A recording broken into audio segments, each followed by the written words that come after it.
Eduardo Bernays, A Manipulação das Massas e a Manufatura de Costumes, por Paula Schmidt. De todos os assuntos que eu posso abordar nesta coluna, poucos me agraciariam com mais descrédito do que o questionamento do uso de flúor na água. Basta falar flúor que você é imediatamente classificado como conspiracionista, mas só na melhor das hipóteses. Na pior das hipóteses, você acaba sendo enquadrado em vários outros crimes, todos intrinsecamente ligados, ainda que não tenham absolutamente nenhuma relação um com o outro. Ilações são exercícios racionais de extrapolação, e ligar os pontos é um ofício de toda a mente lógica.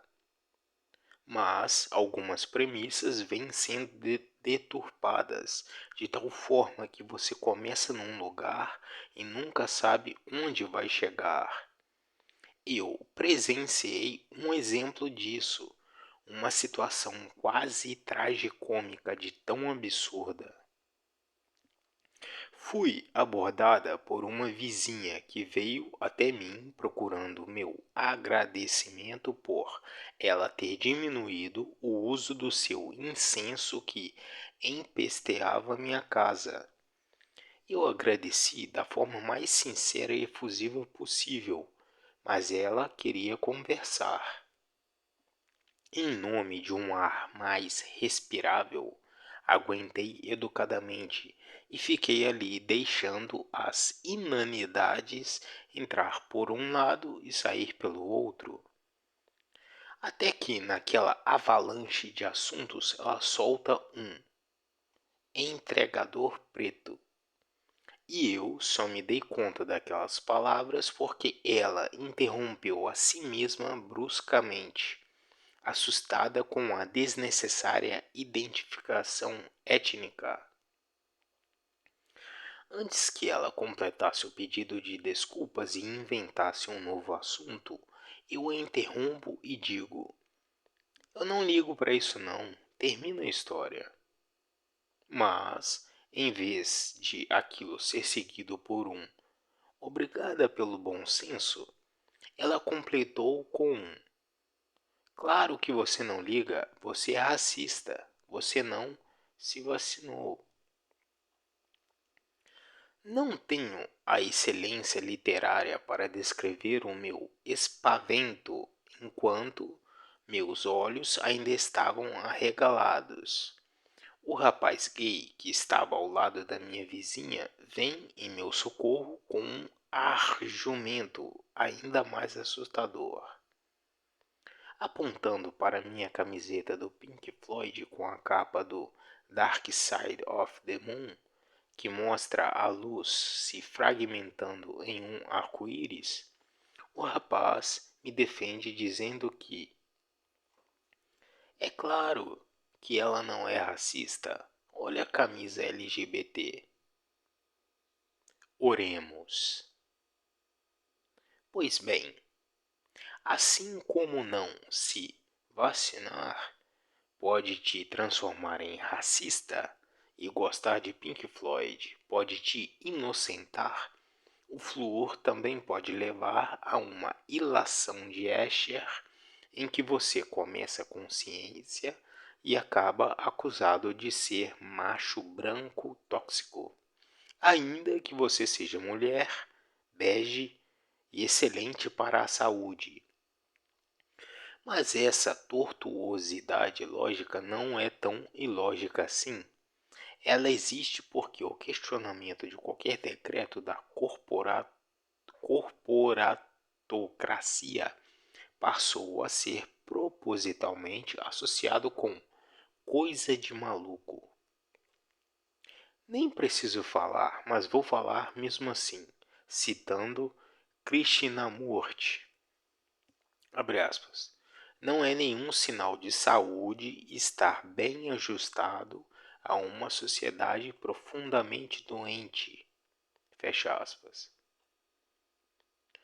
Mas de onde surgiu essa associação entre questionamento e a insanidade mental? Será que essa inferência é natural? Claro que não. Essa associação forçada foi planejada nos mais escuros porões do governo e nos bem iluminados escritórios de relações públicas.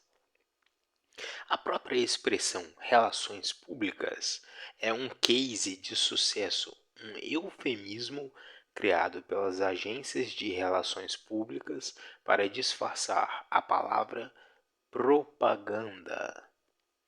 E um dos mestres dessa arte de manipular foi Edward Bernays. E Bernays, quem diria, está também no cerne da transformação do flúor. Produzido como dejeto nuclear poluente e praticamente indescartável, o flúor transicionou e se identifica hoje como produto para a higiene bucal. Edward Bernays, para quem não sabe, era sobrinho do Freud e foi responsável pela propaganda do governo norte-americano na Primeira Guerra Mundial. Com conhecimento de propaganda e psicologia, assim que a guerra terminou, Bernays passou a trabalhar para os verdadeiros donos dos Estados Unidos, exatamente aqueles que incitavam o país a participar de guerras, os industrialistas. Quem diz que são os industrialistas que levavam os Estados Unidos à guerra não sou eu, mas Smedley Butler, na época o general mais condecorado da história do país e autor do livro War is a Racket, que traduzo como A Guerra é um Complô, ou Conluio, Engodo, Tramóia, Conspiração, etc. Até hoje é assim, e isso é muito bem explicado no livro Doutrina de Choque, a Ascensão do Capitalismo de Desastre, de Naomi Klein. Um dos trabalhos mais bem-sucedidos de Bernays foi aumentar o consumo de cigarro, convencendo mulheres que se acreditavam independentes e feministas de que fumar era uma questão de igualdade de gênero. Isso começou com um golpe publicitário no domingo de Páscoa em 1929. Nesse dia, Bernays foi atrás de algumas mulheres e conseguiu convencê-las a marchar pelo seu direito de fumar. Inocentes, bem-intencionadas e devidamente manipuladas por um homem, essas mulheres saíram pelas ruas de Nova York empunhando cigarros acesos, nomeados pelo gênio da propaganda de Tochas da Liberdade. Ele nunca contou a elas que estava trabalhando para American Tobacco Company. Outro truque de Bernays, magistralmente bem contado no imperdível documentário Century of the Self, foi aplicado para aumentar as vendas da mistura pronta para bolo da marca Betty Crocker. Fácil de fazer, a mistura pronta era pronta até demais e exigia só a adição de água, subtraindo da experiência a sensação de tarefa cumprida e utilidade pessoal. As vendas então começaram a cair, mas Bernays reverteu a queda quando teve a ideia de mudar a fórmula, obrigando a dona de casa a adicionar um ovo à mistura pronta. Agora sim, satisfação garantida. Outro caso conhecido foi o das redes de cabelo. Como conta este obituário do The New York Times, Bernays foi contratado pela marca Venida, porque a moda estava mudando e as mulheres estavam deixando de usar rede no cabelo.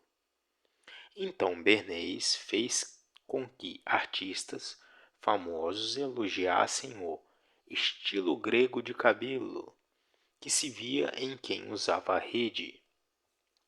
Ele também conseguiu que um especialista em questões trabalhistas saísse pelo país insistindo que mulheres que trabalhavam perto de máquinas usassem redes no cabelo para sua proteção. O sucesso de Bernays vinha principalmente do fato de que sua propaganda era feita de forma oblíqua, algo que hoje reconhecemos como manipulação. A ênfase, como diz o New York Times, era mais nas redes de cabelo, mas não na marca Venida. Na verdade, Venida raramente era mencionada. Uma dessas manipulações surgiu para aumentar as vendas do cigarro Lucky Strike. Segundo pesquisas de mercado, as mulheres evitavam fumar Lucky Strike porque o maço de cor verde não combinavam com suas roupas. Bernays então embarcou na missão de fazer do verde a cor da moda. Ele lançou almoços verdes, bailes verdes, onde as mulheres tinham que se vestir naquela cor, e fez com que lojas e vitrines passassem a expor vestidos e conjuntinhos verdes. A campanha foi um sucesso. Ao promover a venda de produtos de forma enviesada, Bernays fazia mais do que vender uma marca.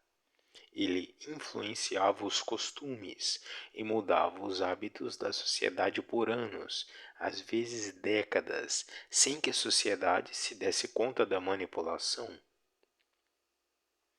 Na semana que vem, vou mostrar como a adição de flúor à água de reservatórios públicos ocorreu muito mais por interesses comerciais do que por qualquer razão de saúde.